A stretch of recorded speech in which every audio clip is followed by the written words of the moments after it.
हाँ भाई देखिए, हम लोग बेटा एसएचएम पढ़ रहे थे। अब हम लोग एसएचएम के कुछ क्वेश्चन करेंगे। पहले तो एसएचएम के कुछ क्वेश्चन करेंगे। अच्छा चलिए सब लोग बेटा बनाएंगे। मैं क्वेश्चन देता हूँ बेटा, बात नहीं प्लीज़।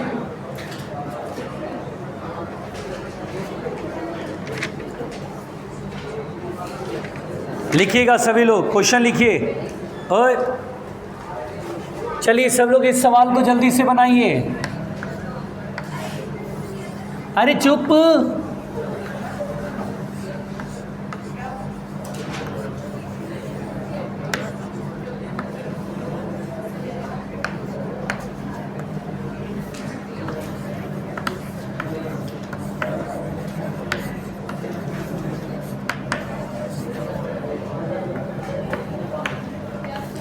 चलो जल्दी से फ्रीक्वेंसी ऑफ ऑसिलेशन फाइंड करो, जल्दी से प्लीज़। बातें नहीं प्रियांशी, जल्दी से फ्रीक्वेंसी ऑफ ऑसिलेशन जल्दी फाइंड करो बच्चों। हाँ 1/2 पाई। अच्छा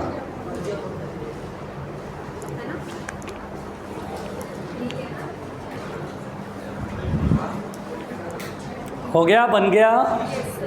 अच्छा बताओ बच्चों, इस केस में दो स्प्रिंग सीरीज में माना जाएगा कि पैरेलल में? पैरेलल में। तो इक्विवेलेंट स्प्रिंग कांस्टेंट कितना होगा? k + 2k 3k। तो टाइम पीरियड नहीं, फ्रीक्वेंसी लिखना है। तो 1/2 पाई √k/m।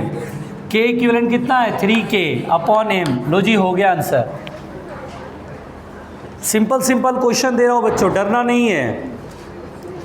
अगला सवाल लिखो, सब लोग लिखो पहले।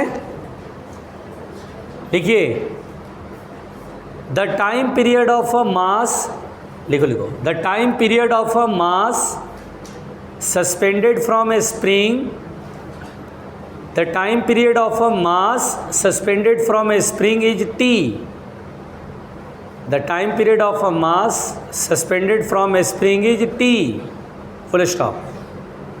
If the spring is cut into 4 equal parts, if the spring is cut into 4 equal parts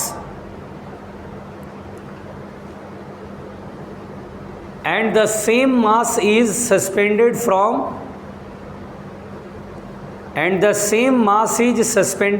one of the parts, and the same mass is suspended from one of the parts, then what will be the new time period? Then what will be the new time period?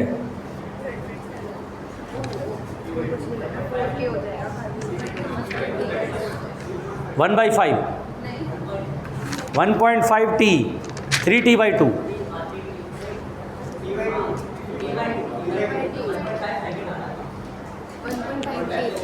पहले time period t है तो 1.5 second कैसे आएगा? इस सवाल में बेटा spring से m मास जुड़ा हुआ है। देखो ध्यान से कैसे बनाएंगे। देखो k स्प्रिंग कांस्टेंट है तो टाइम पीरियड कितना होगा? 2 पाई √m/k। अच्छा एक मिनट रुकिए। अच्छा इसको 4 इक्वल पार्ट में काट देना है। अगर किसी स्प्रिंग को 4 इक्वल पार्ट में काटते थे, याद है बेटा? ऐसे करके काटते थे। बताओ स्प्रिंग कांस्टेंट कितना होगा, जल्दी बताओ। 4k। कौन से फॉर्मूले से? k inversely proportional to length. अगर लेंथ 1/4 होगा तो स्प्रिंग कांस्टेंट 4 टाइम हो जाएगा, 4k। अब इससे मास m टांगेंगे तो टाइम पीरियड होगा 2 पाई √m/ सेम मास किसी एक टुकड़े से टांग दो तो टाइम पीरियड में m/4k हो जाएगा। डिवाइड करेंगे बेटा t/t। तो 2 पाई कैंसिल, m से m कैंसिल, k से k कैंसिल, 1/2 बचेगा जो कि 4 का स्क्वायर रूट 2 होता है। तो t डैश बराबर होगा t/2।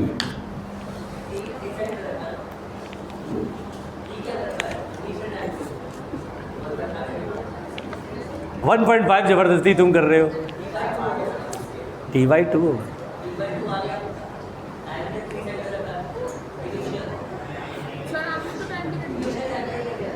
तुम अपने आंसर को जस्टिफाई कर रहे हो गलत तरीके से। पहले तो तुम्हारा आंसर गलत है, 3t/2 नहीं t/2 होगा। यही है बस। द न्यू टाइम पीरियड पूछ रहा है। हाँ और क्या?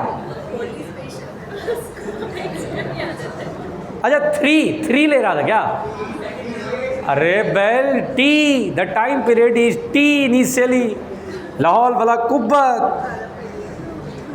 अगला क्वेश्चन लिखो, प्यारे उल्लुओं, प्यारे उल्लुओं,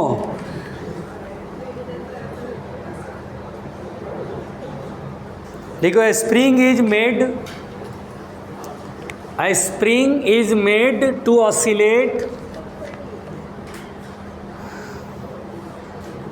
a spring is made to oscillate after suspending मतलब सस्पेंड क्या उससे, a mass m, after suspending a mass m, लिखा mass m full stop. The time period obtained is 2 seconds. The time period obtained, the time period obtained, OBTA, obtained मतलब प्राप्त हुआ. The time period obtained is 2 seconds, full stop. On increasing the mass by 2 kg, on increasing the mass by 2 kg, अगर मैंने मास को 2 kg बढ़ाया, तो the period of oscillation, on increasing the mass by 2 kg, the period of oscillation increased by 1 second. The period of oscillation increased by 1 second. Then find the initial mass. Then find the initial mass. 1.6.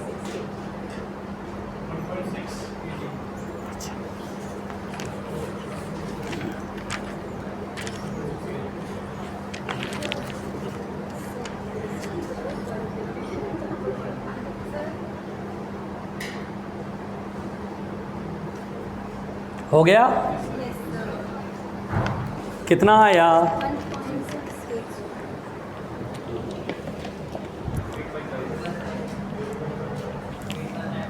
अच्छा,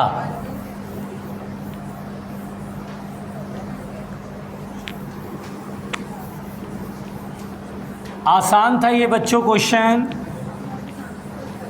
क्या इसमें initial time period दिया है 2 second का, और इसमें M मास का अगर टांग दिया है तो time period 2 pi root under M by K, ये 2 सेकंड है, यही है ना।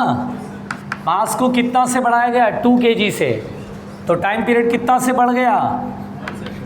मास में मैंने 2 जोड़ दिया, स्प्रिंग कांस्टेंट सेम है, तो ये 1 सेकंड बढ़ गया, यानी 3 सेकंड हो गया। सही लिख रहा हूँ? अब दोनों को डिवाइड कर दो, तो डिवाइड करोगे तो 2 पाई कट गया, के से के कट गया, under root M upon M plus 2 equal to कितना हो गया? 2/3। स्क्वायर करोगे एम अपॉन एम प्लस 2 कितना होगा?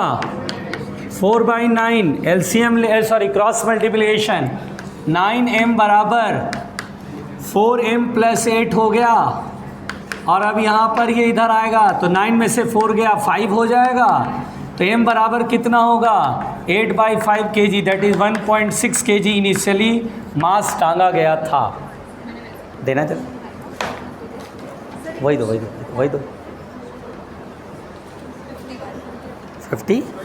हाँ लिखो बेटा, लिखो पहले, ये लिख लो, टिप लो, आप तो माहिर हो ना इसमें।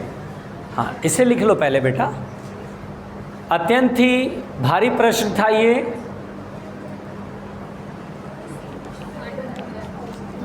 आराम से मिटा दूं। चलो अगला सवाल जो दे रहा हूं बेटा, ध्यान से सुनना। देखो अगला क्वेश्चन है इक्वेशंस, आराम से सुनना बेटा, बातें नहीं करो लड़कियां। Equations y equal to 2a cos square omega t and y equal to, यहाँ लिख देता हूँ, and y equal to a sine omega t plus √3 cos omega t represent the motion of two particle, represent the motion of two particles. बेटा आराम से, बेटा आराम से, टू पार्टिकल्स। ठीक, पहला option only one of these is SHM, इनमें से कोई दो में से कोई एक ही SHM में होगा। दूसरा, यानी लिख देता हूँ पहला option only one of these, only one of these is SHM। दूसरा, मैक्सिमम स्पीड का रेशियो 2:1 है, मैक्सिमम स्पीड का रेशियो 1:1 है, मैक्सिमम एक्सेलेरेशन का रेशियो 1:4 है। इनमें से कौन सा चॉइस सही है? We have to select.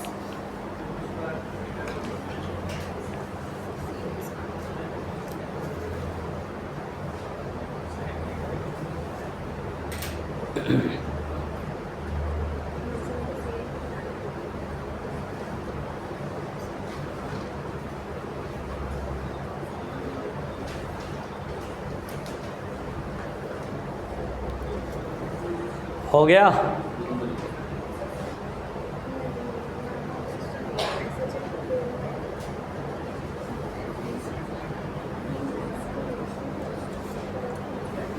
C option. Okay, आराम से आराम से।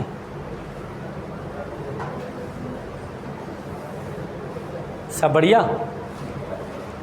क्या हो गया? निपट गया? आगे आ जाओ, कहीं आगे आ जाओ, कहीं लफड़ा ना हो जाए।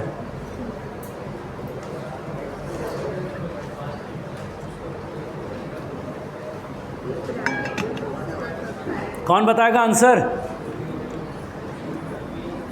कोई है? चलिए मैं बताता हूँ। पहला, हाँ देखिए पहला नहीं होगा इसलिए क्योंकि दोनों ही SHM है। रुको बेटा, देखो क्वेश्चन आसान है, ध्यान से समझो।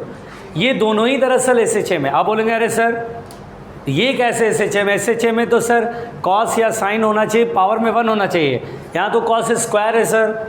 तो हम बोलेंगे बेटा इसको ना तुम ऐसे रिप्लेस कर लो। देखो y = 2a और कॉस स्क्वायर थीटा होता है 1 + cos 2 θ/2, 1 + cos 2 ωt/2। रुकिए, 2 से 2 कैंसिल, y बराबर, अच्छा y क्या मीन पोजीशन से डिस्प्लेसमेंट है? तो नो सर, अगर ऐसा लिखा रहता तो समझ जाएंगे y is the y coordinate है। और इस केस में बेटा y मीन पोजीशन से डिस्प्लेसमेंट नहीं है, y is the y coordinate है। बताया था मैंने ऐसा कि this is the y coordinate. और यहाँ पर बेटा y बराबर, इसका ब्रैकेट खोलोगे तो a + a cos 2 ωt। हम बोलेंगे इसमें क्या हो रहा है? तो हम बोलेंगे इसमें मीन पोजीशन ओरिजिन पर नहीं है, इसमें मीन पोजीशन a पर है दरअसल। और देखिए ये वाला चीज़ SHM मैनर में वैरी कर रहा है। हम बोलेंगे ये SHM का इक्वेशन है, yes this is the equation of SHM। यहाँ पर बट मीन पोजीशन पर ओरिजिन, मीन पोजीशन पर मतलब मीन पोजीशन ओरिजिन पर नहीं है, कहीं और है, ए पर है दरअसल। इसकी फ्रीक्वेंसी कितनी है? तो 2 ओमेगा है। मैक्सिमम वेलोसिटी मुझसे पूछा जाए कि what is the maximum velocity, पहले इक्वेशन में मैक्सिमम वेलोसिटी कितना है? ए ओमेगा, एम्पलीट्यूड ए और ओमेगा इज़ 2 ओमेगा, ये आएगा मैक्सिमम वेलोसिटी। मैक्सिमम एक्सेलेरेशन कहेगा तो हम लोग यहाँ पर ओमेगा स्क्वायर ए करेंगे, ओमेगा स्क्वायर मतलब 4 ओमेगा स्क्वायर इंटू ए। इस तरह से हमारे पास मैक्सिमम एक्सेलरेशन है। अब आइए दूसरा इक्वेशन देखिए, y = a sin ωt + √3 cos ωt। This is the super position of 2 SHM। ये 2 SHM का सुपर पोजिशन वाला केस है। रुको बेटा, ध्यान से सीखो।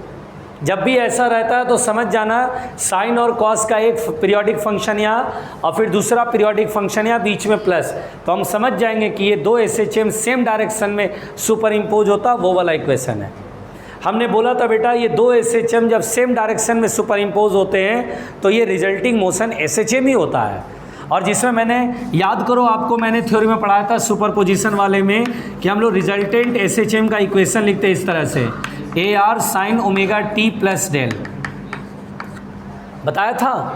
AR मतलब रिजल्टेंट एम्पलीट्यूड, अगर मुझसे बोले रिजल्टेंट एम्पलीट्यूड तो याद है under root A² plus A1² plus A2² plus 2A1A2, पहले का एम्पलीट्यूड A अंदर मल्टीप्लाई कर लो तो पहले का एम्पलीट्यूड है A², दूसरे का √3A स्क्वायर करेंगे 3A², और बोला था एक साइन में और एक कॉस में है तो फेज डिफरेंस 90 डिग्री 0, यानी एम्पलीट्यूड आ जाएगा 2A। बोलेंगे SHM में और एंगुलर फ्रीक्वेंसी ओमेगा होगी, जो यहाँ वही यहाँ, सो एंगुलर फ्रीक्वेंसी ओमेगा होगी। तो हम बोलेंगे सर ये 2A है, पहले तो दोनों ही SHM है तो पहला ऑप्शन कट गया है, बोला दोनों में से कोई एक SHM है, गलत। फिर बोलता है मैक्सिमम 2:1, अगर मैं यहाँ मैक्सिमम वेलोसिटी निकालूँ तो A ओमेगा, A कितना है 2A इंटू ओमेगा, अगर मैं देखूँ तो मैक्सिमम वेलोसिटी इसका 2A ओमेगा, इसका भी 2A ओमेगा, तो यस 1:1 होगा।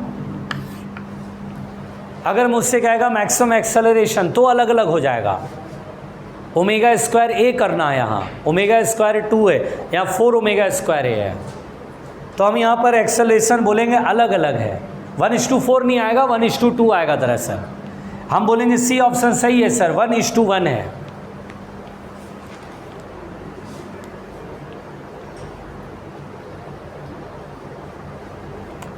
नहीं आया,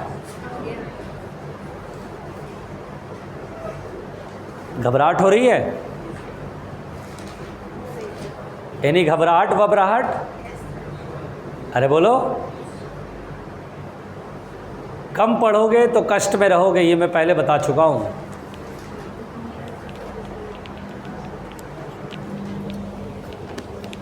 मिटा रहा हूँ बेटा,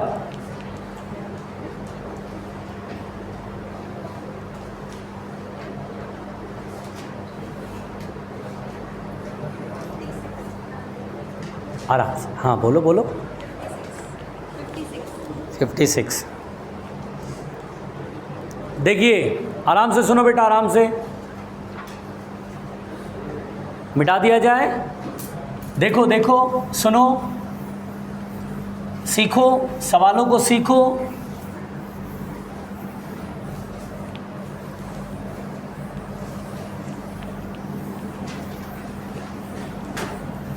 देखिए इधर देखिए बेटा, इधर देखिए प्लीज। अब जैसे देखो बेटा, यहाँ पर क्वेश्चन है the acceleration due to gravity at height r above the surface of earth is g/4। Earth की सरफेस से r हाइट के बराबर, r is the radius of the earth, यहाँ पर acceleration due to gravity g/4 होता है। Surface पर g है तो r हाइट जाने पर g/4 है।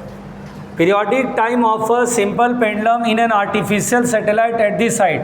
तो इस हाइट पर अगर कोई आर्टिफिशियल सैटेलाइट ऐसे घूम रहा है तो उस आर्टिफिशियल सैटेलाइट में जो पेंडुलम है इसका टाइम पीरियड कितना होगा?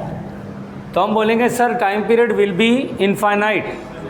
क्यों? क्योंकि सैटेलाइट में effective value of the G is 0, तो यहाँ पर हम टाइम पीरियड बोलेंगे इनफाइनाइट, यानी डी ऑप्शन होगा। क्या बात है, बहुत बढ़िया सृजन। नहीं सैटेलाइट में घूमोगी ना, चक्कर लगा रही हो वहाँ पे, यही ना तुम फंस गई इसके जाल में, तुम फंस गई। बोला g/4 है तो मन में आएगा t बराबर 2.√L/g/4 लग रहा होगा, लेकिन जब सैटेलाइट में घूमती हो ना तो तुमको वेटलेसनेस फील होगा। अरे g/4 सोज दैट कि there is some field here, gravitational field है, तभी तो ये चक्कर लगाएगा, ग्रेविटेशनल फोर्स सेंटर की तरफ लगेगा, तभी तो ये चक्कर लगा पाएगा। अगर ग्रेविटी नहीं होगी तो ये निकल जाएगा, लेकिन इसके अंदर तुम बैठी रहोगी तो तुम्हें वेटलेसनेस फील होगा। कभी सुनी हो सैटेलाइट के अंदर बैठते तो वेटलेसनेस फील होता है? सुनी नहीं? सृजन का सिर बोल रहा है ना, हमने तो नहीं सुना है वेटलेसनेस फील होता है। कल्पना चावला इतने दिन बाहर रही, धरती से बाहर, और चारों ओर चक्कर लगाती रही, धरती के चारों चक्कर लगा रही है, तो ये वो वहाँ पे ना वेटलेसनेस फील नहीं करती थी, बढ़िया से वॉक करती थी जैसे हम लोग रह रहे हैं यहाँ पर। वहाँ पे उड़ने लगता है इंसान, हवा में तैरने लगता है, ग्रेविटी होती नहीं वहाँ, बैल बुद्धि। अच्छा हाँ, ये भी बात है। कल्पना चावला जब वहाँ गई थी, उस समय सृजन यहाँ नहीं आई थी धरती पर, वो दूसरे गोले पर बैठ के देख रही थी। 2005 में ना आ पाए इस धरती पे। कब आए दीदी? 2002 में आई हैं। कल्पना चावला 1, 2, 3 हुई थी 1 फरवरी 2003 को। अच्छा, तो उस समय होश नहीं संभाला था इन्होंने। अच्छा,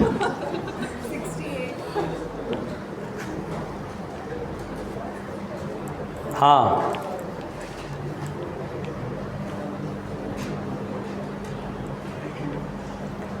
देखो बेटा, अब मेरे से सवाल क्या पूछा गया है, ध्यान से देखना।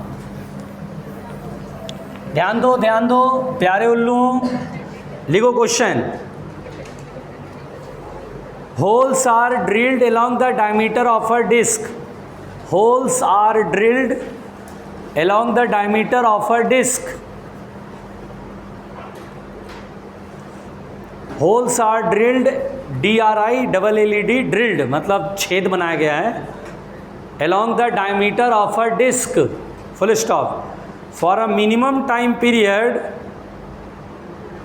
for a minimum time period, time period सबसे कम हो, the disc should be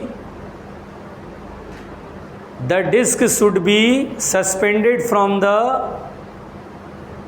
disc should be suspended from the center of gravity.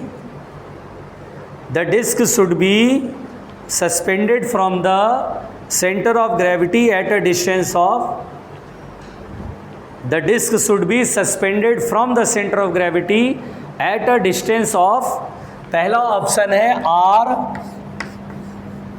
दूसरा ऑप्शन है r/2, तीसरा ऑप्शन है r/√2 और लास्ट ऑप्शन है 0। अच्छा बेटा, एक छोटी सी बात पूछना चाहता हूँ, रुको 1 मिनट, आप ही बनाना, आप ही के शुभ हाथों से ये कार्य संपन्न करवाऊंगा, चिंता मत करना, पहले ध्यान से सुनो, छोड़ दो, आप बहुत बुद्धिमान हो, तीव्र बुद्धि के धनी हो आप, मुंडी पर करो। अच्छा बेटा बताओ, कंपाउंड पेंडुलम में टाइम पीरियड का फॉर्मूला कंपाउंड पेंडुलम का क्या पढ़ाया था? T = 2 pi under root I upon, अच्छा I क्या है?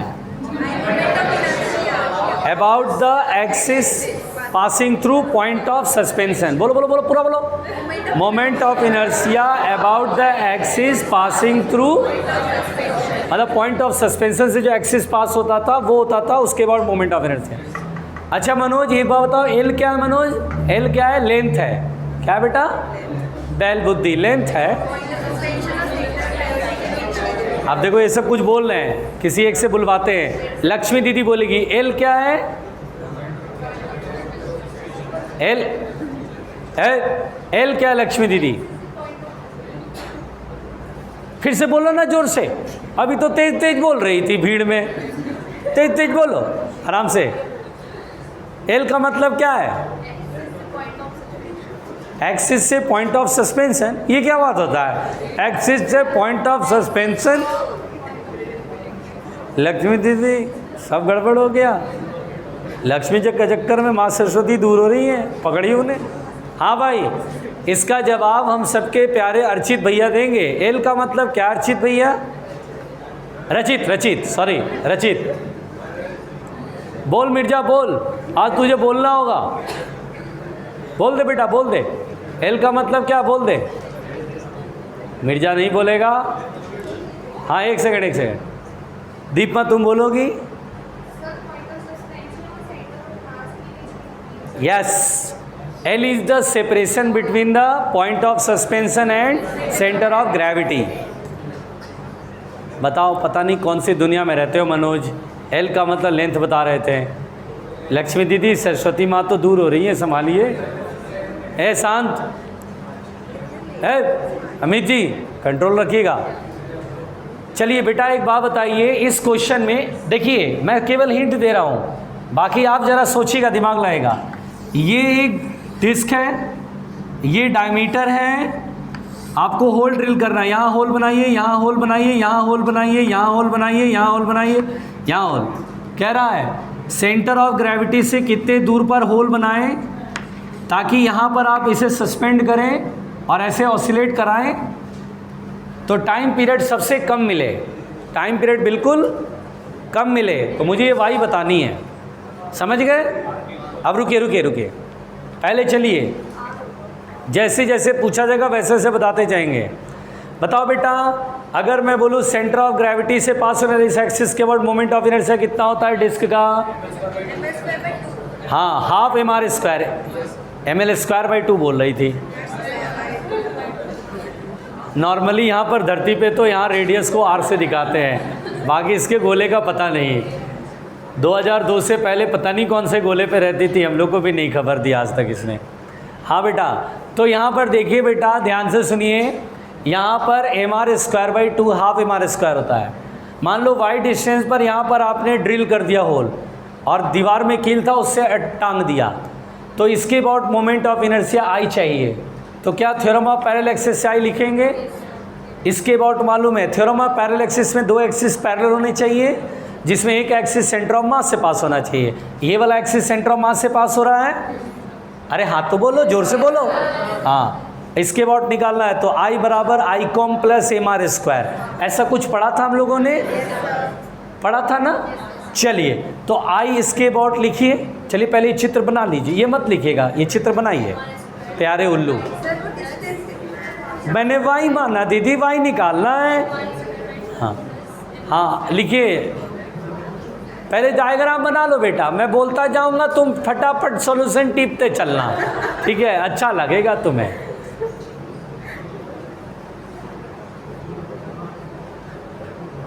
लिखो लिखो लिखो, भाई बातें नहीं करो।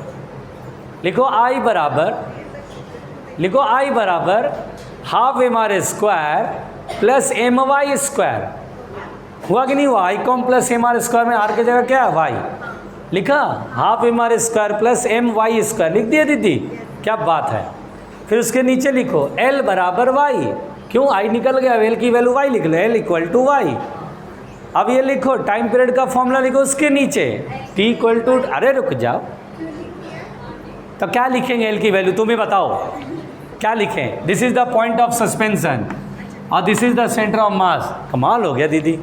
चलो t बराबर लिखो 2 pi under root I upon, उसके नीचे वाले स्टेप में लिखो t equal to 2 pi, I की वैल्यू 2 उसमें, I की वैल्यू 2 उसमें और L की वैल्यू भी 2 उसमें दे दिया। दो ना पहले, देखो बहुत लोग I की वैल्यू पुट कर रहे हैं, कर दिया। स्क्वायर कर दो दोनों तरफ, चलो चलो स्क्वायर करो, आओ मिलके स्क्वायर करें। करा? t स्क्वायर बराबर लिखा 4 पाई स्क्वायर ब्रैकेट में mr square by 2 plus my square upon mg, l के जगह y, m ने m को मार डाला, m ने m मार डाला, दोनों तरफ डिफ्रेंशिएट कर डालो। यही तो भारी काम था जो आपने हमें दे दिया। अच्छा रुको, मैं कर देता हूँ यहाँ के बाद। आप उल्लू हैं, अच्छे से मुझे पता है बेटा, टी स्क्वायर पढ़ने की एक्टिंग करते हैं, शाहरुख खान भी फेल है आपके सामने। हाँ, आपसे बढ़िया कौन एक्टर होगा? आपने ऐसा लिखा है कुछ? अरे जल्दी बताओ, अरे लिखा नहीं लिखा, जल्दी बताओ। एम तो उड़ा दिया ना। अच्छा एक काम करो, छोड़ो, स्मार्ट होते तो बोलते सर पहले एक काम करो, वाई अलग अलग कर लो, जी को बाहर कर लो और वाई अलग अलग कर दो, आर स्क्वायर अपॉन 2y कर लो और फिर ये वाई स्क्वायर अपॉन वाई बचेगा ऊपर। अब डिफ्रेंशिएट करो। अच्छा एक चीज़ और सबको पता होना चाहिए, जोर से बोले, एक चीज़ और पता होना चाहिए। क्या आपने कभी बचपन में 1/x का डिफ्रेंशिएशन पढ़ा था? कितना होता है dy/dx? -1/x स्क्वायर होता है। सब सन्नाटा मेरा आ गया, बोला हाँ पढ़े थे। क्या पढ़े थे याद नहीं है, लेकिन याद तो है कि पढ़े थे कुछ। बैल कहेंगा, x की पावर -1 ऊपर जाएगा, अब पावर आगे लाएंगे, x की पावर -1 में -1 करेंगे, -2 नीचे क्या 1/x, तो 1/x का डिफरेंशिएशन क्या होता है? माइनस के 1/x स्क्वायर। चलिए इसको डिफरेंशिएट करते हैं, 2t, t का टूटा part dt, 4 pi square g constant, r square by 2 constant है, 1/y का डिफरेंशिएशन माइनस और y का डिफरेंशिएशन 1। बोलो क्लियर? मैक्सिमम मिनिमा के लिए अच्छा इंटू डी आर कर लेंगे, क्योंकि यहाँ वाई का डिफरेंशिएशन हुआ है ना। अब बताओ मैक्सिमम मिनिमा के लिए इसको जीरो करेंगे। अरे फर्स्ट डेरिवेटिव जीरो होता है ना, जीरो करेंगे, जीरो में कुछ भी मल्टीप्लाई होगा जीरो, ये डिवाइड में गया जीरो, डिवाइड भी डिवाइड में गया zero, 1 minus R square upon 2y square, ठीक है ना। 1 इधर, ये इधर आया, are square upon 2y square क्या 1 के इक्वल होएगा। अब बोलो y का वैल्यू कितना होगा, r/√2 होएगा। आंसर क्या देंगे, सी। r/√2 पर ना ड्रिल करो होल को, वहाँ टांग दो, टाइम पीरियड सबसे छोटा मिलेगा।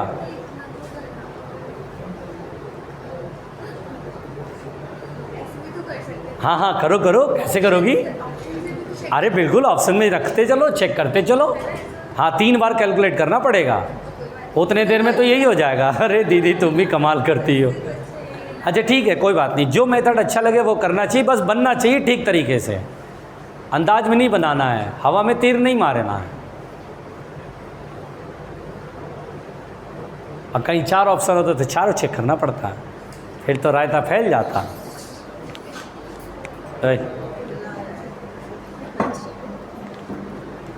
छोड़ा भी नहीं पानी तुम लोगों ने, सब पी गई।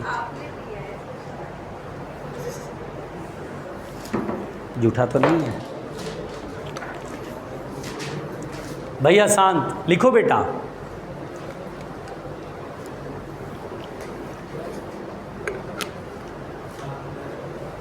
लिखा। अच्छा बोलो, ये सवाल समझ में आया सबके, दोबारा तो नहीं समझना है किसी को। बोलो बोलो, घबराओ नहीं, बोलो बोलो। चलो पहले काम करते हैं, क्या SHM कंप्लीट कर लें। लिखे तो जरा, डैम्प्ड ऑसिलेशन। कोई बात नहीं, अभी बता रहा हूँ, सब बताऊंगा ही। डैम्प्ड ऑसिलेशन,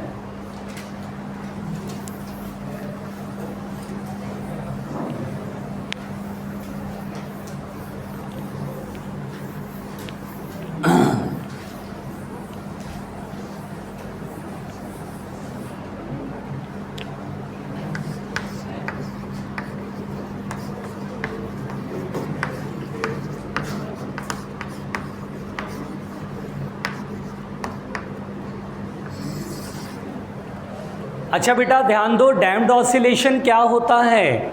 देखो सबसे पहली बात तो बेटा इधर ध्यान दीजिए, इधर ध्यान दीजिए, आराम से सुनिए, आराम से सुनिए, इधर देखिए। अच्छा बेटा, जैसे मान लीजिए मैंने आपसे कहा था कि मान लो ये स्प्रिंग है और ये ब्लॉक है और ये मान लीजिए इस सरफेस पे रखा है और आपने ऐसे धक्का दिया और ये ऑसिलेट करने लगा, ठीक है बेटा। मान लीजिए इसमें आपसे पूछा जाए ये SHM हो रहा है, इसमें एनर्जी ऑफ ऑसिलेशन कंजर्व होता है, तो बोलते यस। काइनेटिक पोटेंशियल में, पोटेंशियल काइनेटिक में एनर्जी ऑफ ऑसिलेशन कंजर्व होता है, कहीं भी डिसिपेट नहीं होता है, डिस्ट्रॉय नहीं होता है ना बेटा। सुनेगा ध्यान से, किसी दूसरे फॉर्म में नहीं जाता है। काइनेटिक पोटेंशियल, पोटेंशियल काइनेटिक, यही 2 फॉर्म में इंटरचेंज होता रहता है। बोलो क्लियर। तो एनर्जी ऑफ ऑसिलेशन कंजर्व होता है। लेकिन बेटा अगर मैं यहाँ पर ये कर दूँ कि ये जो सरफेस स्मूथ है उसको मैं रफ बना दूँ और फिर इसी पेंडुलम को मैं ऐसे धक्का दे के ऑसिलेट कराऊँ, तो धीरे धीरे क्या होगा बेटा, एनर्जी ऑफ ऑसिलेशन कम होता जाएगा, डिक्रीज़ होता जाएगा। और जो एनर्जी डिक्रीज़ होगी वो कहाँ जाएगी, तो रफ सरफेस पे जब घिसता है ना बेटा, रब होता है ना, तो वहाँ हीट एनर्जी प्रोड्यूस होती है, तो वहाँ हीट एनर्जी में चलती जाएगी। तो धीरे धीरे इसका जो एम्पलीट्यूड होगा वो डिक्रीज करता जाएगा, एम्पलीट्यूड डिक्रीज होते होते होते होते होते फाइनली रुक जाएगा एक जगह। तो हम इस तरह के ऑसिलेशन को बोलते हैं डैम्प्ड ऑसिलेशन। डैम्प का मतलब होता है कि कोई रेजिस्टिव फोर्स लग रहा है, any other resistive force acting. अब जैसे देखिए, अब जैसे हम पेंडुलम लेते हैं, अगर ये पेंडुलम बेटा वैक्यूम में झुलाते हैं, यानी वैक्यूम में बेटा देयर इज़ नो एयर, और वहाँ पे ऐसे धक्का देते हैं, ऑसिलेट करता है और ये कंटिन्यूसली ऑसिलेट होता है, इसका एनर्जी ऑफ ऑसिलेशन कांस्टेंट होता है, कंजर्व होता है। लेकिन बेटा अगर मैं इसे एयर में झुला दूँ या वाटर के अंदर डुबा के फिर इसे ऑसिलेट कराऊँ, तो क्या होता है कि रेजिस्टेंस फोर्स की वजह से एनर्जी ऑफ ऑसिलेशन डिक्रीजेज, है ना। अब ये क्या होगा, डिक्रीज होगा, ऐसे जाएगा, फिर इधर कम जाएगा, फिर कम, फिर कम, फिर कम, फिर कम, फिर कम, फिर कम, फिर कम, और फाइनली रुक जाएगा। अब ये है, यहाँ तक पहले गया, बाद में क्या होगा, यहाँ से यहाँ, फिर यहाँ, फिर यहाँ, फिर यहाँ, फिर फाइनली रुक जाएगा। यानी क्या होता है बेटा, एनर्जी धीरे धीरे डिक्रीज होने लगती है। एनर्जी डिक्रीज होगा तो एम्पलीट्यूड भी डिक्रीज होगा। पहले जितना दूर तक जा रहा था, सेकेंड ऑसिलेशन में कम दूर तक जाएगा, थर्ड ऑसिलेशन में फिर कम, फिर कम, फिर कम, फिर कम, और सारी एनर्जी लॉस हो जाएगी। All the energy dissipates in the other form, जैसे हीट एनर्जी अनदर फॉर्म में चली जाएगी, है ना बेटा। यहाँ पर भी अनदर फॉर्म में हीट एनर्जी में चली जाएगी। बात समझ में आ रही है? तो this type of oscillation is called the damped oscillation. तो डैम्प्ड ऑसिलेशन में अगर मेरे से पूछा ये जाए कि क्या एनर्जी ऑफ ऑसिलेशन कंजर्व होती है, तो हम बोलेंगे नहीं, एनर्जी ऑफ ऑसिलेशन कंजर्व नहीं होगी। Energy of oscillation decreasing with time, energy of oscillation time के साथ डिक्रीज करेगा। अगर मुझसे बोला जाएगा एम्पलीट्यूड ऑफ ऑसिलेशन कांस्टेंट होगा क्या, तो बोलेंगे नहीं, एम्पलीट्यूड धीरे धीरे डिक्रीज होता जाएगा, डिक्रीजिंग विद टाइम। बोलो क्लियर। अब यहाँ पर बेटा ध्यान से सुनना, ये जो बेटा रेजिस्टिव फोर्स होता है, resistive force which opposes the motion, है ना बेटा, resistive force which always opposes the motion. जैसे यहाँ पर फ्रिक्शन का फोर्स रेजिस्टिव फोर्स है, जब बॉडी आगे जा रहा है फ्रिक्शन पीछे लग रहा है, जब बॉडी वापस आ रहा है फ्रिक्शन बाहर लग रहा है। This resistive force is known as the damping force, है ना, इसे बोलते हैं बेटा डैम्पिंग फोर्स। ये डैम्पिंग करवा रहा है, यानी एनर्जी डिक्रीज हो रही है, इसे डैम्पिंग फोर्स भी कहते हैं। बात समझ में आ रही है यहाँ पर? तो डैम्पिंग फोर्स अगर नहीं लगे तो कितना बढ़िया हो यार। अपना तो हम जानते हैं ऑसिलेशन में रीस्टोरिंग फोर्स लगता है, केवल रीस्टोरिंग फोर्स लगे जिसकी वजह से ऑसिलेशन पॉसिबल है, और उसकी वजह से एनर्जी अपना कांस्टेंट रहती है। ये वो डैम्पिंग फोर्स है जिसकी वजह से एनर्जी डिक्रीज होती है। क्लियर। यहाँ पर बेटा क्या होता है बेटा, बिल्कुल ध्यान से सुनिएगा। मान लीजिए एक ऐसा डैम्प्ड ऑसिलेशन मानते हैं हम, एक ऐसा डैम्प्ड ऑसिलेशन मानते हैं जिसमें कि ये डैम्पिंग फोर्स लग रहा है। डी डैम्पिंग फोर्स हर जगह अलग अलग लगेगा, कहीं कुछ और वेरिएशन होगा, कहीं कुछ और वेरिएशन होगा। मान लो कि इन अ डैम्प्ड ऑसिलेशन हमें जो पढ़ना बेटा, late us suppose in a damped oscillation,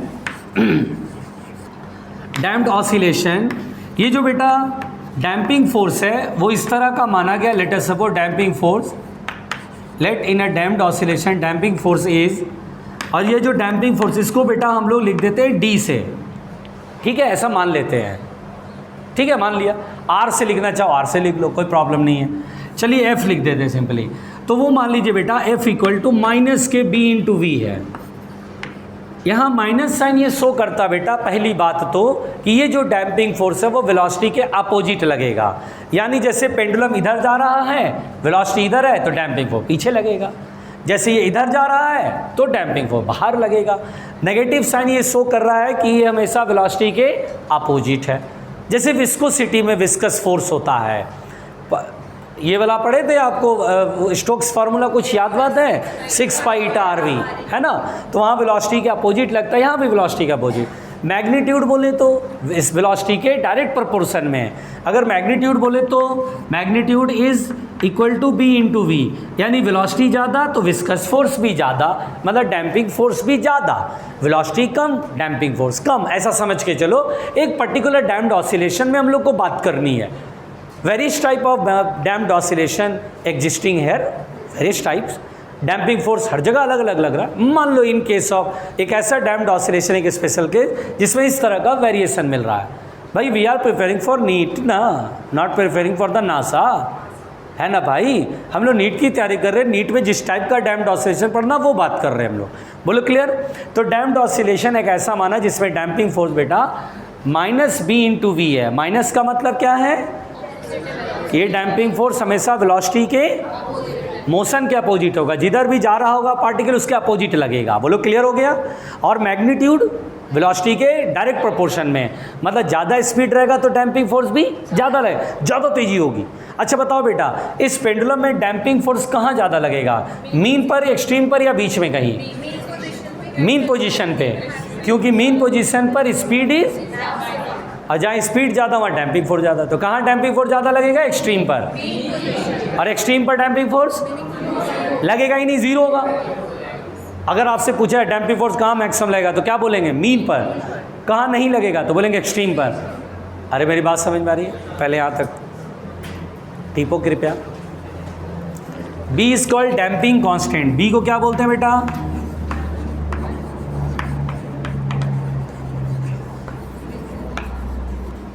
शांति,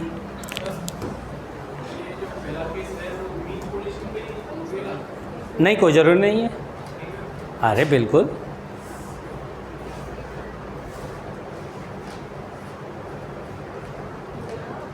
आराम से आराम से आराम से।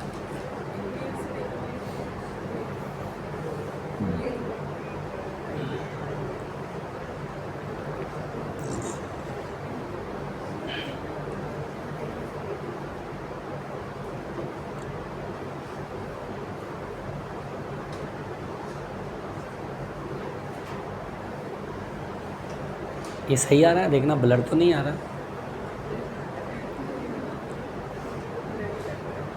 अरे नौकरी का डर है यार, नौकरी चली जाएगी। हाँ भाई हो गया।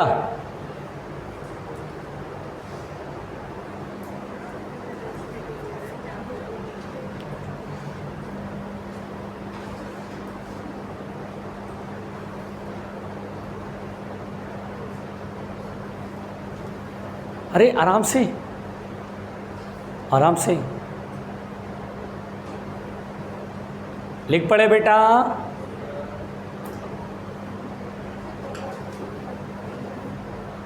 ओहो, अब सुनो बेटा, ध्यान से मेरी बात समझो, ध्यान से मेरी बात समझो। मुंडी को ऊपर करो, मुंडी को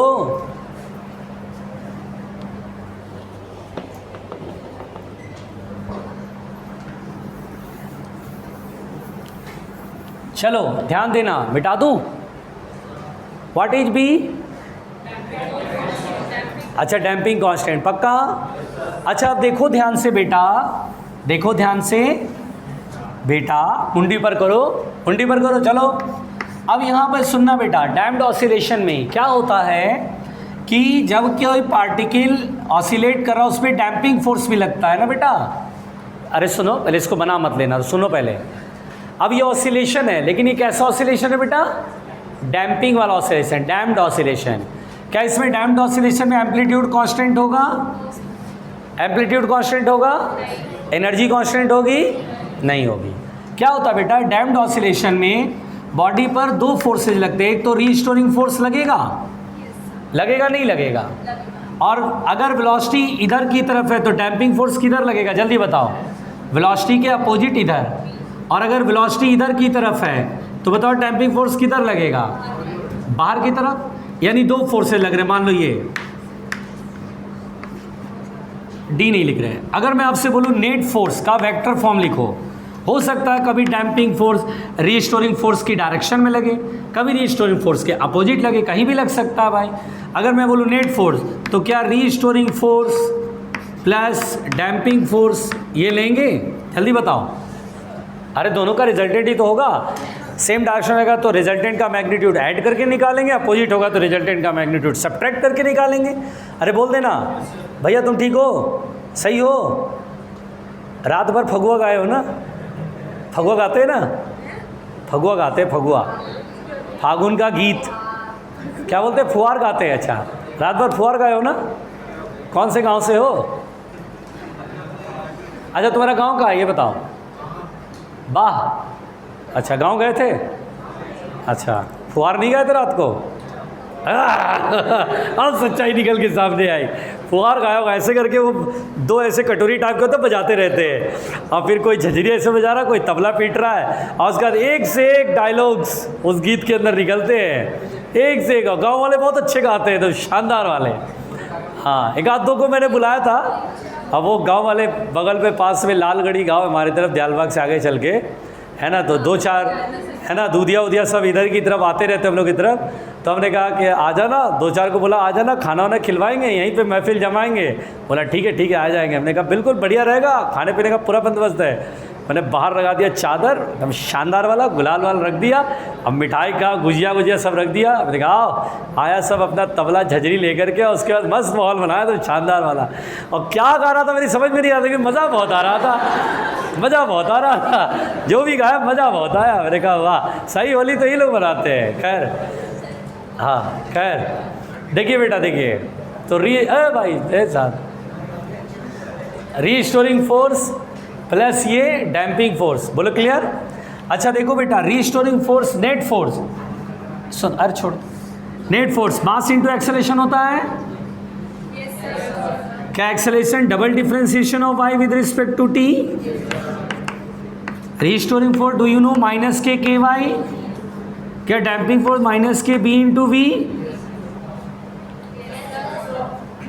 बताना बेटा, क्या d2y अपॉन dt2 m से डिवाइड कर लूँ दोनों तरफ, यहाँ k बाई एम होगा, इसको इधर करके प्लस k बाई एम लिख दो इंटू वाई, चलेगा।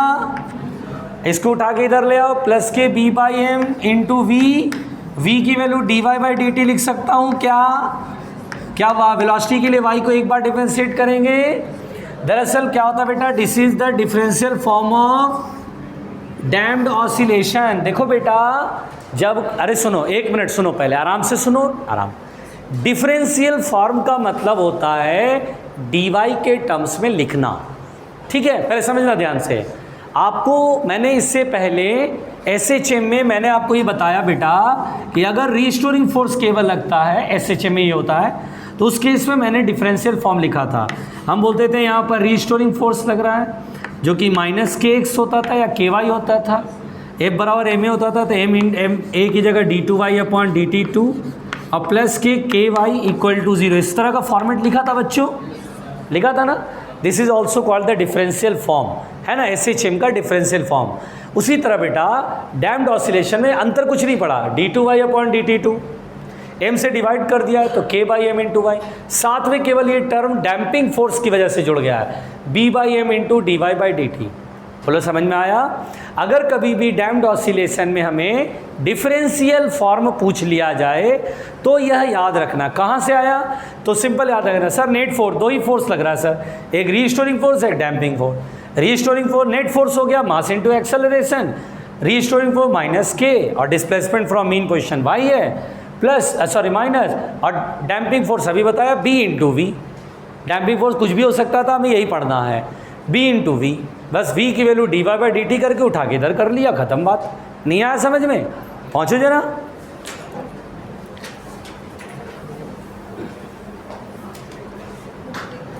अरे जरूरी है, सेम भी तो हो सकती है, हमने वेक्टर एडिशन करा बेटा, वेक्टर लगाया है।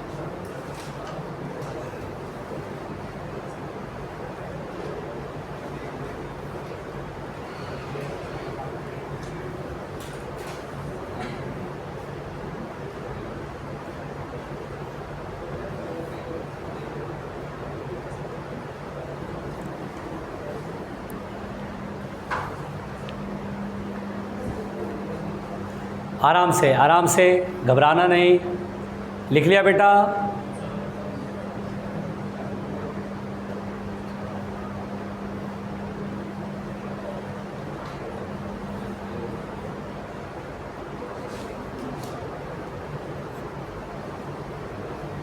मिटा दो, वो सो गई लड़की, अच्छा बेटा बढ़िया है, सुप्रभात। अच्छा महसूस कर रही हो, अच्छा फील नहीं होता ना, होली के बाद अगर क्लास लगती है तो अच्छा फील नहीं होता है। अच्छा कुछ लोग तो पेन भी नहीं पकड़े होंगे, हाथ कप रहे होंगे सुबह सुबह, थोड़ा हाथ इधर उधर भग जाता है, इधर उधर हो जाता है ना, सृजन को फील हो रहा, हाँ इधर उधर भग गया था, मिटा दें, ठीक है अमित जी, मिटाएं।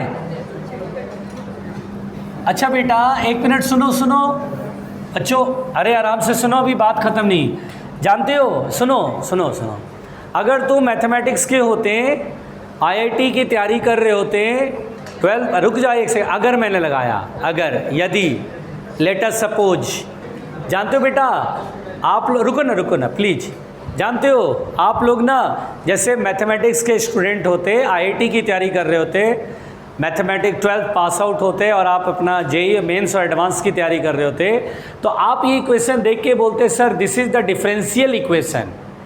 एंड एक कैलकुलस एक किताब आती है मैथमेटिक्स के अंदर, सेक्शन आता। उस कैलकुलस में हम लोग को ये पढ़ाया जाता है, अगर कोई ऐसा इक्वेशन लिख दे और बोले y की वैल्यू निकालो, तो इस इक्वेशन को देख के मैथमेटिक्स वाले फटाफट y की वैल्यू निकाल लेते हैं। मैथमेटिक्स वाले तो इतने तेज होते हैं कि d2y अपॉन dt2 प्लस, और अभी जो हम लोगों ने लिखा था k/m into Y equal to 0 लिखा था, a बराबर -ω²y, इसको देख करके वो फटाफट y की वैल्यू यहाँ तक पहुँचा देंगे। a साइन a एक कांस्टेंट बोलेंगे, ओमेगा t प्लस फाई तक लेके पहुँच जाएंगे। हाँ, बस वो ओमेगा और फाई में कांस्टेंट बोलेंगे, a constant, omega constant, phi constant, और इस फॉर्म में लेके आ जाएंगे, इससे यहाँ से यहाँ।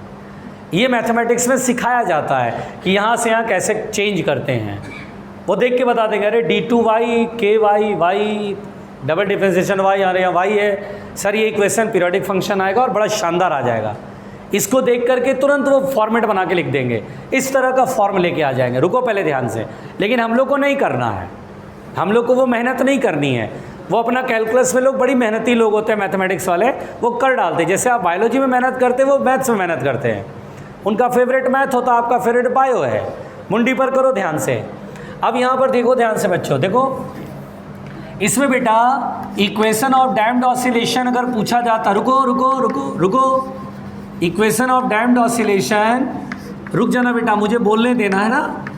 अगर डैम्प्ड ऑसिलेशन में पार्टिकल का इक्वेशन कहे, रुक जाओ, इक्वेशन मतलब मीन पोजीशन से डिस्प्लेसमेंट y की वैल्यू, तो y की वैल्यू ये लिखा गया बेटा a0 e to the power minus bt/2m into sine omega t plus phi. देखिए रुक जाइए पहले ध्यान से, ये कहाँ से आता है इसको भूल जाइए, ये यहीं से आता है ना। लेकिन हम लोग नासा, CSIR, इसरो की तैयारी नहीं कर रहे अभी। हम लोग बेटा बहुत सिंपल नीट की तैयारी कर रहे हैं। अच्छा सुनना, इसको सॉल्व करके ये लेके आते हैं। इसमें बेटा अगर तुम ध्यान दो, SHM का इक्वेशन से कंपेयर करो तो ये एम्पलीट्यूड के जगह पर a sine omega t plus phi. SHM में क्या होता था कि एम्पलीट्यूड फिक्स होता था, लेकिन यहाँ पर साइन क्या कि ये टर्म फिक्स नहीं है। a0 कांस्टेंट है, ये एक्सपोनेंट है, b कांस्टेंट है, डैम्पिंग कांस्टेंट, 2 एक नंबर है, m is the mass and t is the time. यहाँ पर बेटा रुकना, मेरी बात को ध्यान सुनना। Frequency is same, omega is same, omega पर असर नहीं पड़ा। इस डैम्पिंग फोर्स की वजह से एम्पलीट्यूड चेंज होने लगा। अगर बोलेगा एम्पलीट्यूड क्या हो रहा है, एम्पलीट्यूड बताओ इस डैम्प्ड ऑसिलेशन में, तो हम बोलते हैं एम्पलीट्यूड देखो, एम्पलीट्यूड का खेल देखो। एम्पलीट्यूड है यहाँ पर a0 initial amplitude e to the power minus bt/2m, this is the amplitude. रुकना बेटा, दिस इज द एम्पलीट्यूड। अगर मैं बोलूँ तो एम्पलीट्यूड टाइम के साथ डिक्रीज हो रहा है, जैसे जैसे टाइम बढ़ेगा एम्पलीट्यूड डिक्रीज करेगा। इसका अगर मैं ग्राफ प्लॉट करूं तो ग्राफ सुनना बेटा, देखना ध्यान से। अगर मैं t और a का ग्राफ बनाऊं तो देखना ऐसा आता है ग्राफ कि इनिशियली a0 एम्पलीट्यूड था, धीरे धीरे टाइम के साथ एम्पलीट्यूड घटते इनफाइनाइट टाइम के बाद, लॉन्ग टाइम के बाद एम्पलीट्यूड 0 हो गया। अगर मेरे को y और t का ग्राफ बोलेगा बनाने को कि y और t का चलो बनाओ, तो अपन लोग ऐसे बनाएंगे, पहले यहाँ तक जाएगा, फिर यहाँ तक, फिर धीरे धीरे घटता जाएगा। ये देखो एम्पलीट्यूड डिक्रीज हो रहा है। पहले एम्पलीट्यूड a0 तक गया, फिर यहाँ कम, फिर और कम, देखो एम्पलीट्यूड डिक्रीज हो रहा है। The damped oscillation this is.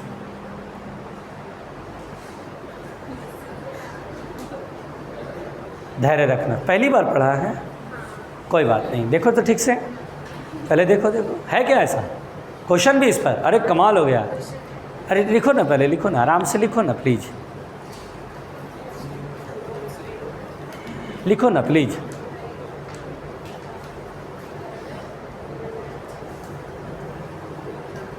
अरे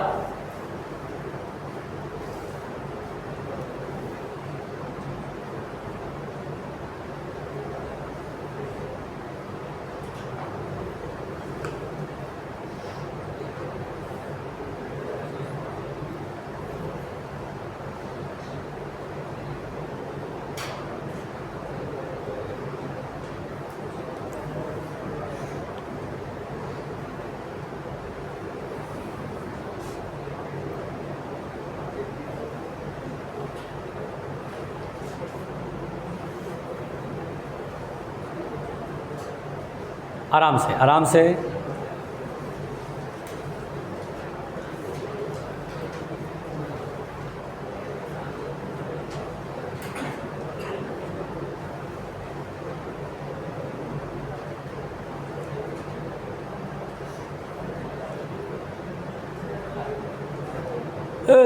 अरे केवी कंट्रोल हो गया बेटा, हो गया।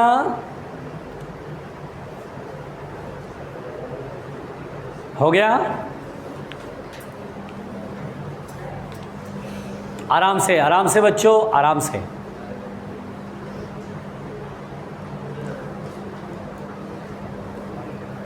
ठीक है, क्या हुआ दोस्त?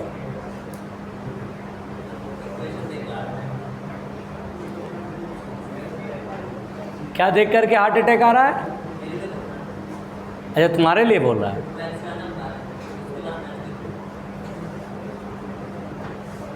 चलो रहने दो, चलो रहने दो। इसको देख के हार्ट अटैक आयुष को आ रहा है। अरे अच्छा, एक्चुअल वो है, तुम्हारा वर्चुअल हार्ट अटैक है।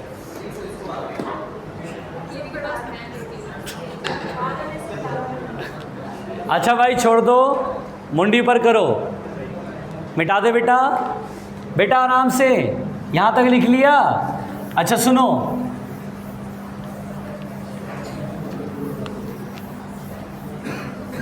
अच्छा बेटा एकदम ध्यान से मेरी बात सुन रहे हो ना? अरे सुन रहे हो मेरी बात? अच्छा सुनो, अगर आपसे बोलता एनर्जी, क्या एनर्जी टाइम के साथ कांस्टेंट रहेगा या डिक्रीज करेगा, इंक्रीज करेगा? Energy of oscillation decreases with time. Energy में बेटा क्या होता है? टाइम के साथ decreases with time. Very good. अच्छा बेटा अगर बोलेगा चलो भाई एनर्जी बताओ कितना होगा? बेटा प्लीज़ प्लीज़ प्लीज़, अच्छा बताओ एक सेकेंड, क्या एनर्जी का फॉर्मूला आपने पढ़ा था? E बराबर half M omega square, a square पढ़ा था? ए की जगह a not e to the power minus B t by 2m, तो minus B t by m बचेगा, चूंकि पावर का 2 कट जाएगा। अरे बताओ। और ये जानते हो बेटा half M omega square A naught square initial energy थी, तो यानी एनर्जी जो होगा बेटा उसका फॉर्मूला याद रखेंगे, e not e to the power minus B T over m. Amplitude वाले में क्या था? A equal to a not e to the power minus B T over 2m। Energy वाले में e equal to e not e to the power minus B T over m, not 2m। अरे बताओ ना, पहुंचो ना।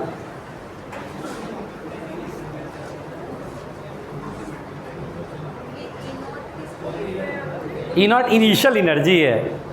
कितना अच्छा प्रश्न लगा, बहुत गजब जोरदार प्रश्न पूछती है ये। ई नॉट क्यों लिखा? Half M omega square A naught square initial energy है। ए शांत शांत, चलो एक क्वेश्चन करते हैं इस पे, है ना? देना जरा, देना आयुष, निकालो ना क्वेश्चन। अच्छा रुक जाओ आयुष, इधर क्वेश्चन है। हाँ ला 21 और 20। क्या बात है, देखो इतने सारे क्वेश्चन आए हैं। चलो देखो बेटा ध्यान से, मिटा दूं?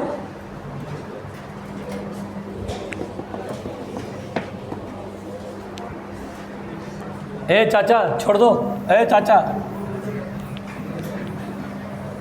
चाचा छोड़ देना, चाचा।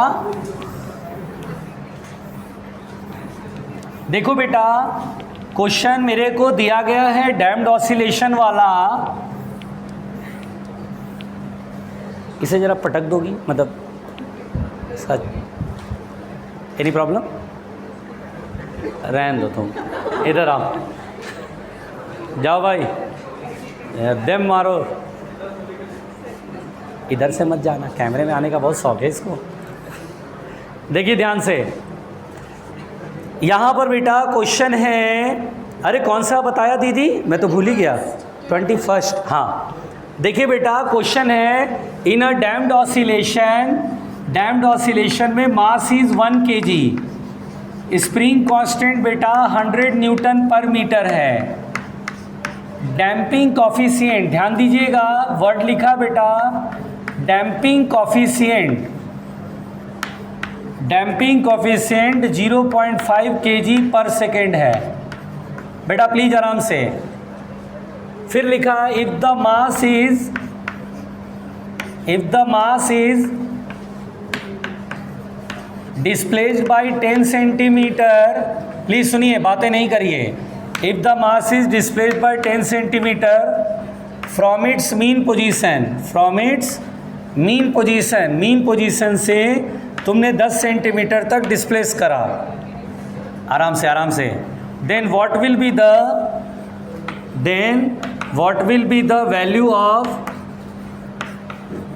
बेटा please, then what will be the value of its mechanical energy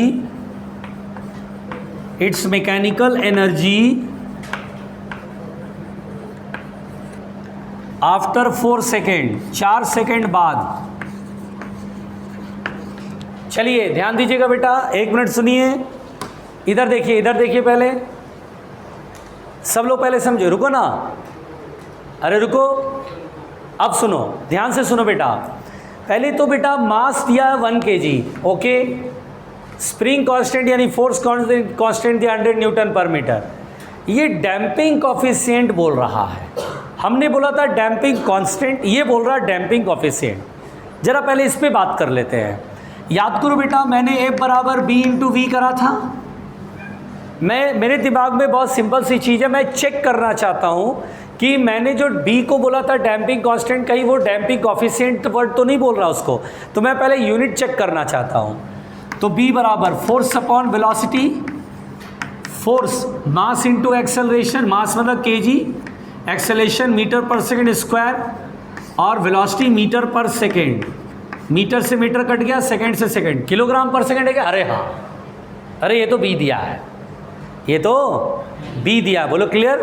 तो अब हमारे पास ये समझ में आ गया कि this is B, damping coefficient word use कर रहा है, कोई बात नहीं, सुनिएगा आराम से। अब यहाँ पर ये क्लियर हो गया कि ये तो B था, तो पहला कंफ्यूजन दूर हो गया। अच्छा, अब बोलता है अगर मास को डिस्प्लेस किया 10 सेंटीमीटर पर, यानी मीन पोजीशन से आपने 10 सेंटीमीटर तक डिस्प्लेस कर दिया, तो this is the initial amplitude हो गया, हुआ। अब ऑसिलेशन करना शुरू करेगा, ठीक है। 4 सेकंड बाद इसकी एनर्जी पूछी जा रही है। क्या हमने एनर्जी का फॉर्मूला पढ़ा अभी? Half M omega square A naught square E to the power minus B T over M. 2 नहीं होगा,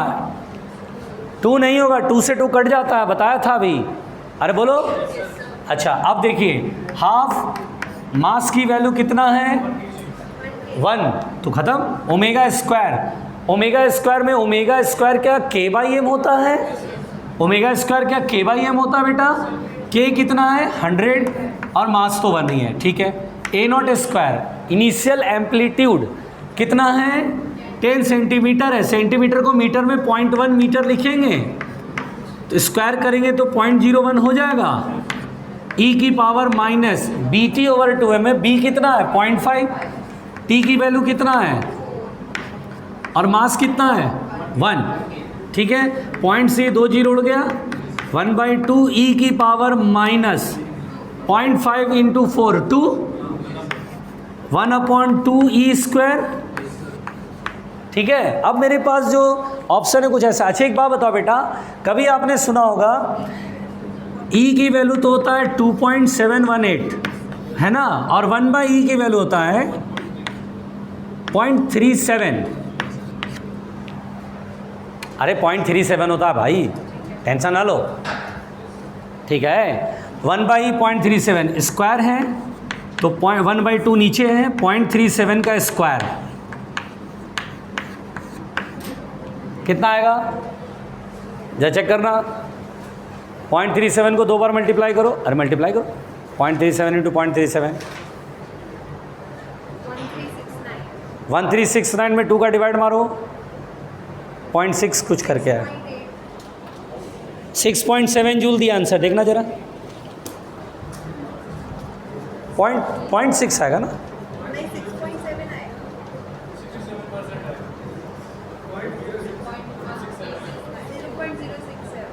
0.067 आ रहा है। आंसर कितना है? हम लोग का भी यही आ रहा है 0.067। अरे आ रहा है कि नहीं आ रहा है? 0.067 जूल। अरे आएगा कि नहीं आएगा? जल्दी बताओ यार। नहीं आया समझ में? एक मिनट बेटा, हड़बड़ाओ नहीं, घबराओ नहीं। पहले बताओ ये सवाल समझ में आया? स्टूडेंट फंसेगा 1/e की वैल्यू में। e की वैल्यू 2.718 लिया, बस रायता फैला के रख देगा अपना, रायता फैला के रख देगा। 1/e की वैल्यू 0.37 होती है, ठीक है ना? ये रख लिया वैल्यू, सॉल्व हो गया। घबराने का नहीं।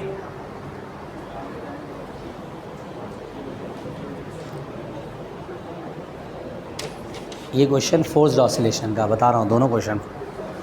हेडलाइन दीजिएगा बेटा।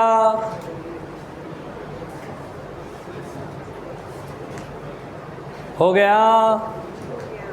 एक आध डैम्प्ड ऑसिलेशन का क्वेश्चन है और? अच्छा मिलेगा तो बताना। है ला ला ला इधर। अंजलि कृपया पास करें, दीपमा कृपया पास करें। आधा रह गया। हाँ। ये देखो बहुत दूर से आ रहा है, एक बहुत दूर से आ रहा है सफ़र करके। बंद मत करना। क्या बात है, देखो ये तो उठा कर सीधा बंद कर देगी। हाँ बोलो, प्रश्न संख्या 11 लिखो बेटा, लिखो क्वेश्चन, लिखो सब लोग क्वेश्चन लिखो।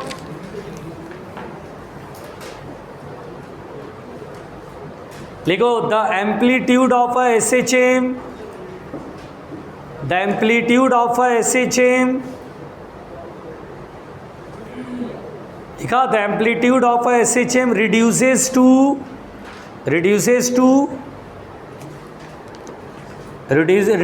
to 1/3 in first 20 second.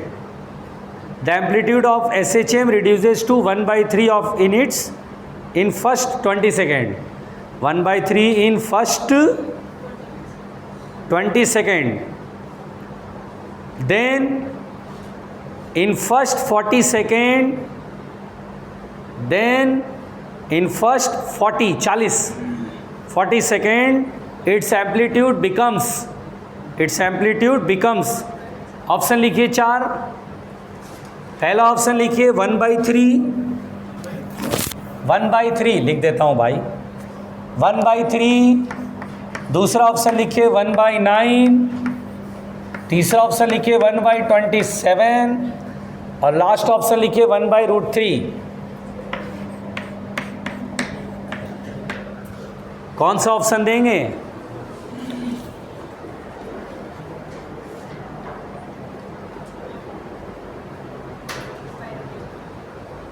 हाँ 1/√3।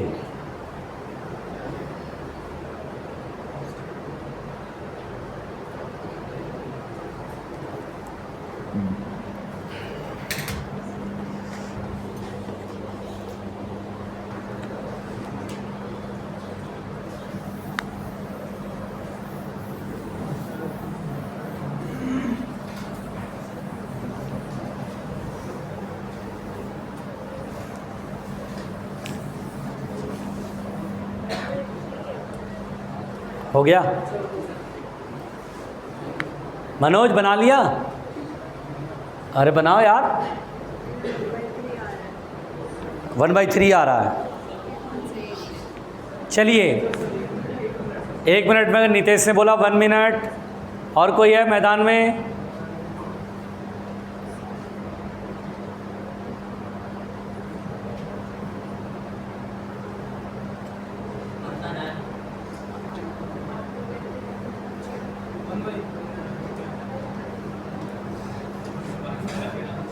सब हार मान गए, सबने हार मान लिया। 1/9 पक्का? तो देखो बेटा, एम्पलीट्यूड का फॉर्मूला डैम्प्ड ऑसिलेशन में होता है e⁻⁻VT/2m। कमाल करती हो, 20 सेकंड में 1/3 हो गया एम्पलीट्यूड। तुम्हें इतना भी नहीं खबर लगा? 1/3 होना क्या बताता है? कम हो रहा है। और कम कहाँ होता है? डैम्प्ड में ही तो होता है। सुनो ध्यान से सुनो चाचा, अब देखो 20 सेकेंड में एम्पलीट्यूड इनिशियल का 1/3 हो गया। 20 सेकेंड है ना बेटा, b/2m को c मान लें,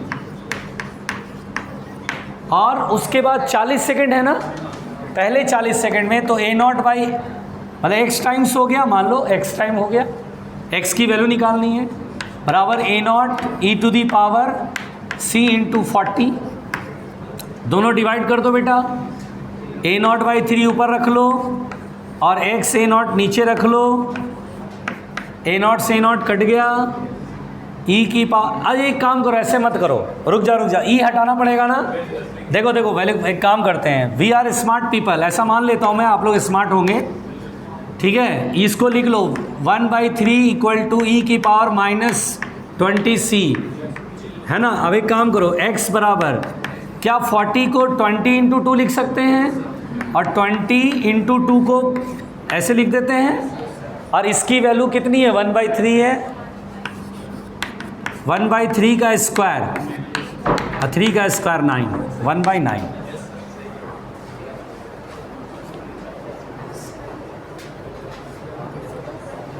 लक्ष्मी दीदी के होश फाख्ता हो गए, वो ये सोच रही है ई का चक्कर कैसे हटा देते हो।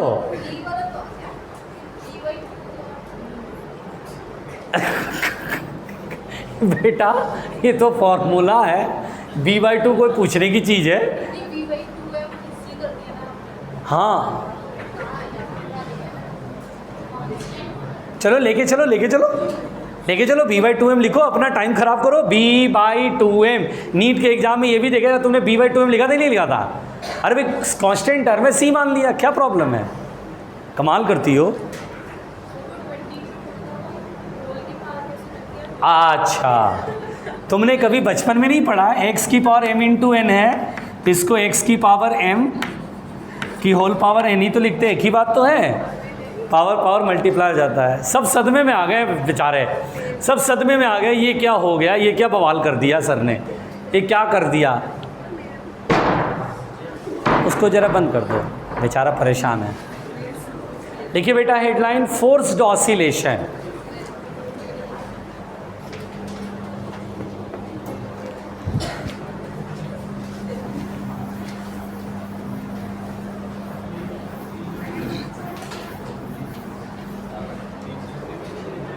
चाचा अरे चाचा बातें नहीं, आराम से ओए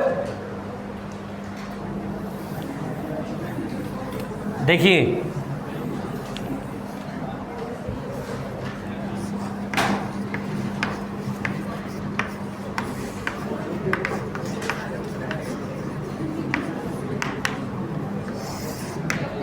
बेटा आराम से, फोर्स्ड ऑसिलेशन, या इसे चाचा भाई बातें नहीं करो, आराम से सुनो। फोर्स्ड ऑसिलेशन को बेटा मेंटेन्ड ऑसिलेशन भी कहते हैं। It is also known as maintained oscillation, बोलो जल्दी, it is also known as, हाँ it is also known as maintained oscillation. आराम से सुनना, मेंटेन्ड ऑसिलेशन, ठीक। रुको 1 मिनट, रुक जाओ, अरे भाई रुक जाओ, रुको, छोड़ो, अरे छोड़ो, हाँ ओ चाचा हो गया तुम्हारा। देखो अब यहाँ पर बेटा it is also known as the maintained oscillation. होता क्या है बेटा, मेरी बात सुनो, होता क्या है मेरी बात सुनो जरा, देना वो जो तुम लोग बैच पट्टा बांधते हो क्या, या कोई मोबाइल फ़ोन का लीड वीड, कोई एक ही चाहिए था, एक तरफ से सब तरफ से आएगा। अच्छा देखिए आराम से, सब बढ़िया शानदार। देखिए अब बेटा ये ऐसे भी झुलाया, एम्पलीट्यूड डिक्रीज हो रहा है क्या, अरे हो रहा है क्या, हो गया, अरे चाचा देख आगे, मनोज एम्पलीट्यूड डिक्रीज हुआ तो दिख रहा है, हाँ डिक्रीज हो रहा है। This type of oscillation is called, अब मुझे इसके ऑसिलेशन डिक्रीज होता हुआ दिख रहा है, क्यों भाई, क्यों डिक्रीज हो रहा है, एयर का रेजिस्टेंस लग रहा है। क्या एयर का रेजिस्टेंस को हम डैम्पिंग फोर्स बोलेंगे, यस, अरे बोलेंगे नहीं बोलेंगे, यस, ये वो डैम्पिंग फोर्स है जिसकी वजह से धीरे धीरे ये क्या हो रहा बेटा, एनर्जी डिक्रीज हो रही है, एम्पलीट्यूड डिक्रीज हो रहा है। बोलो क्लियर। अब अगर मेरे को ये टास्क दिया जाए कि यार इसका ऑसिलेशन है मेंटेन रखो, मतलब इसका एम्पलीट्यूड फिक्स रखो, तो आप क्या बोलोगे कि सर जिस रेट से एनर्जी निकल रही है उसी रेट से हम एनर्जी सप्लाई दें, जिस रेट से एनर्जी निकल रही है, डिसिपेट हो रही है, खर्च हो रही है, डिक्रीज हो रही है, उसी रेट से क्यों ना बाहर से एनर्जी दे दे, तो एनर्जी कांस्टेंट हो जाएगी। तो मेरा मकसद क्या है, मेंटेन्ड ऑसिलेशन में एनर्जी को क्या रखना, कांस्टेंट रखना। मैं कैसे कांस्टेंट रखूंगा, देखो ऐसे रखूंगा, अपने हाथ को भी ऑसिलेट कराऊंगा साथ में। क्या डैम्पिंग फोर्स का असर खत्म हो गया है? डैम्पिंग फोर्स लग रहा है क्या? अरे लग रहा है, क्यों नहीं लगेगा भाई? डैम्पिंग फोर्स लग रहा है क्या? क्या डैम्पिंग फोर्स लग रहा है? क्या मैं भी फोर्स लगा रहा हूँ? मैं कैसा फोर्स लगा रहा हूँ? पीरियोडिक। कभी झूला झुलाने का काम किए हो? नहीं किए होगे, चलो हटाओ। कभी झूला झुलाने का काम करना, ठीक है।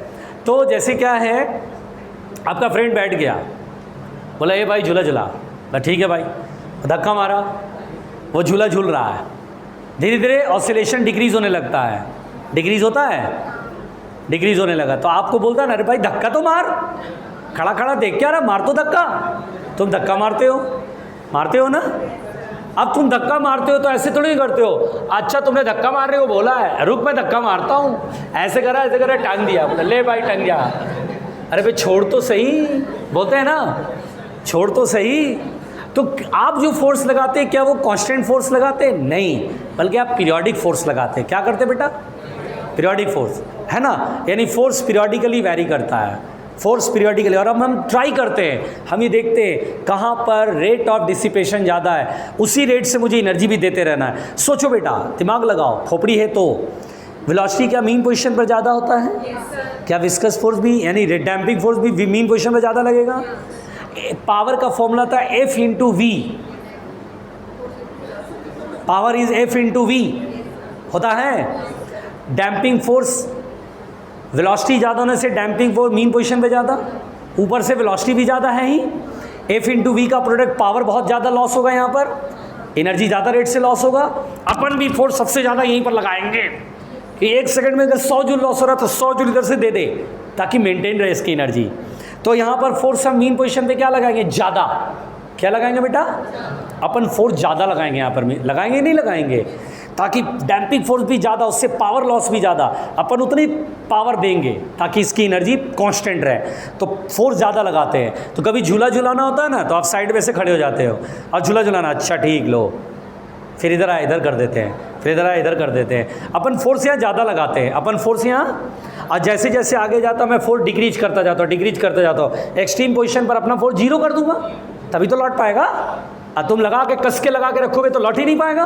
तो अपन फोर्स कैसे लगाते हैं? पीरियोडिक वेरिएशन वाला फोर्स। कैसे लगाते हैं बेटा? है ना। और इस तरह से एनर्जी को हम क्या रख लेते हैं? कांस्टेंट। कैसा कर लेते हैं एनर्जी? अरे जल्दी बोलो, एनर्जी क्या कर लेते बेटा? कांस्टेंट। इसको बोलते हैं मेंटेन्ड वाइब्रेशन। लेकिन इसमें एक ट्विस्ट है। क्या है इसमें? अब मुझे बताओ, जो मैं फोर्स लगा रहा हूं, that force is called driving force. That force is called drive कर रहा हूं मैं, अपने तरीके से गाड़ी चला रहा हूं, मैं अपने तरीके से पेंडुलम को ड्राइव कर रहा हूं, तो that force is called clear. क्या driving force is a constant force? No sir, driving force is a periodic force. जोर से बोलो। अच्छा, क्या ये फोर्स मीन पोजीशन पर बड़ा होगा कि छोटा होगा? बड़ा होगा। अरे होगा ना बड़ा सर, मीन पोजीशन पे फोर्स ये बड़ा होगा। अब सुनो बेटा, मैं चलाने वाला इंसान हूं, मैं ड्राइविंग फोर्स लगा रहा हूं, मेरे फोर्स की फ्रीक्वेंसी के अनुसार ये पेंडुलम वाइब्रेट करेगा। मैं चाहूं तो तेज कर लूं, मैं चाहूं तो धीरे करूं, मेरी मर्जी। मेरी ड्राइविंग फोर्स का जो फ्रीक्वेंसी होगा उसी फ्रीक्वेंसी से इसको झूलना पड़ेगा, इसकी अपनी मर्जी नहीं चलेगी, क्योंकि ये मेरे अंडर झूल रहा है। अगर मैंने छोड़ दिया तो इसका ऑसिलेशन धीरे धीरे डिक्रीज होकर खत्म। तो ये किसके कारण झूल पा रहा है? Driving force. अब ड्राइविंग फोर्स की जैसी फ्रीक्वेंसी रहेगी वैसे ही झूलेंगे। अरे बोलो ना। अब मेरे अनुसार झूल रहा है, चलो भाई झूल रहा है, चलो झूलो, मेरे अनुसार झूल रहा है। अब फर्ज करो, इमेजिन करो, मुझे नहीं पता था, कहीं ऐसा हो जाए कि मान लो वैक्यूम में जब कोई डैम्पिंग वैम्पिंग नहीं रहता था तो इसकी फ्रीक्वेंसी 1 हर्ट्ज थी। इसकी फ्रीक्वेंसी क्या थी? जब कोई डैम्पिंग वैम्पिंग नहीं था, जब डैम्पिंग नहीं था तो बाहर से किसी फोर्स की ज़रूरत भी नहीं पड़ी, नेचुरली वो वाइब्रेट कर रहा था। उसकी फ्रीक्वेंसी उस समय 1 हर्ट्ज थी। That is called the natural frequency. अब वो टाइम कहाँ रहा? यहाँ तो एयर में झुलाया, डैम्पिंग लगा तो ड्राइविंग को बुलाना पड़ेगा, भाई तू आ जा, मेरे को झुलाना है, बराबर झूलता रहो, तू आ जा।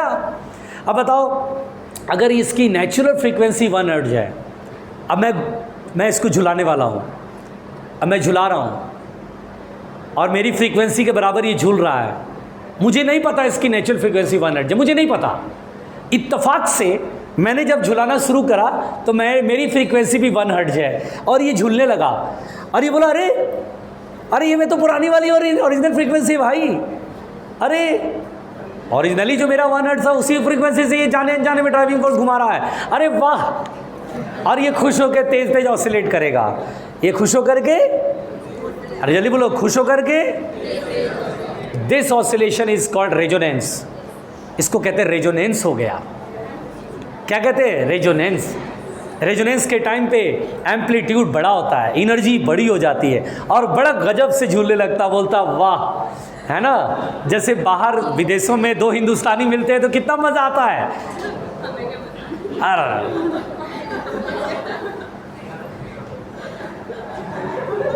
हद करती हो।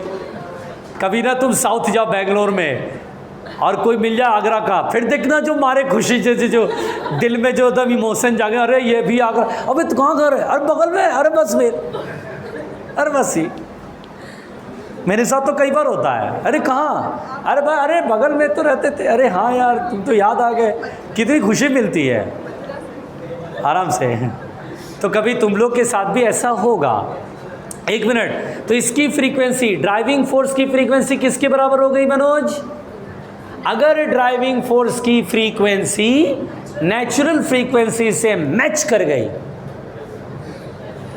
उस घटना को बोलते हैं रेजोनेंस।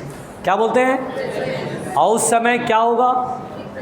पेंडुलम खुश हो जाएगा और बड़े बड़े एम्पलीट्यूड से, अगर इसकी नेचुरल फ्रीक्वेंसी 1 और तुम्हारे झुलाने वाली फ्रीक्वेंसी 2,